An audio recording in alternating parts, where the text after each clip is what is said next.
I was just shocked. I couldn't believe it had happened to me. I still didn't believe it for quite a long time afterwards. I knew I wanted to talk to someone, but I didn't know whether it was the police because... The trauma and confusion suffered by a rape victim is so severe, reporting the attack to the police is often their last consideration. This woman considers herself to be one of the lucky ones. The man who raped her was given a 2-year sentence, but many victims feel too ashamed to even approach the police. The last people I thought about would have been the police. If I'd said it to anybody, I'd have told friends, and I didn't even tell friends. It's just happened. The woman is full of disbelief. It hasn't happened to me, it was somebody else. That was absolutely nothing to do with me, I wasn't there.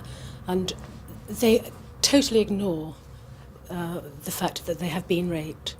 But now we can reveal this unique new facility for rape victims. Hillingdon Hospital, with the approval of the police, are to provide their own haven for women who've been attacked. Over the next month, these rooms here will be made as comfortable as a home. But the most crucial step forward for women who come here is that for the first time, staff will not only be trained in how to deal with rape victims, but if the woman agrees, doctors can take the vital forensic tests needed to convict a rapist. They will then keep the results for 28 days, giving the woman time to decide if she can face the police and a courtroom. This is a new service having a rape suite within an accident and emergency department. There is not another suite of this kind in London. The doctors who are trained in taking samples will actually take the forensic samples in the department. We can then store those samples here for up to 28 days so that if the woman at a later date wishes to go to the police, with her not being keen to refer to the police in the first instance, we can save those samples and then they'd be used as forensic evidence at that stage. The suite is due to open in May. In the meantime, hospital staff are being trained by experts at the Police Science Laboratory.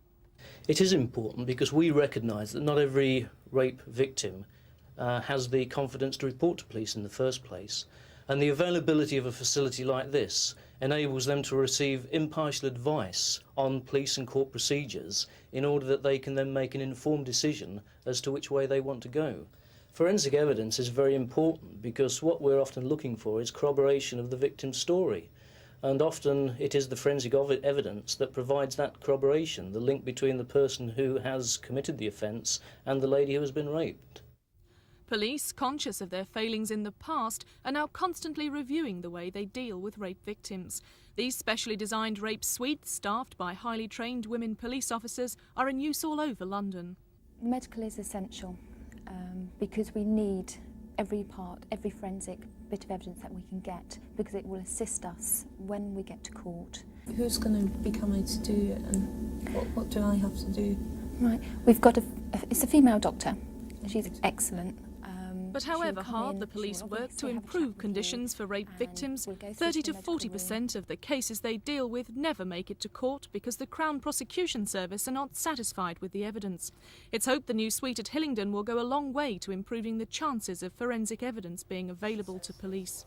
This woman alleges she was raped 3 times by her boyfriend. Officers took up her case, only to have the Crown Prosecution Service refuse to take it to court. And they've just told me basically that the Crown Prosecution Service will not take the case as it stands because there's no corroborative witnesses. How there can be witnesses in a situation like this, God only knows. I think they've just got to change that law, they have to, because there cannot be witnesses in any rape case, or 99%. It's just ludicrous. Those who do make it to court face a gruelling experience which can leave them with lasting mental scars. In my case, the judge insisted that I sit through the whole 3 days of the trial in court, where both he and the jury could see me.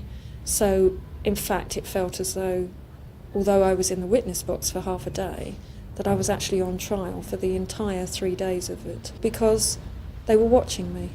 How is the victim treated in court in your experience? Very poorly, really.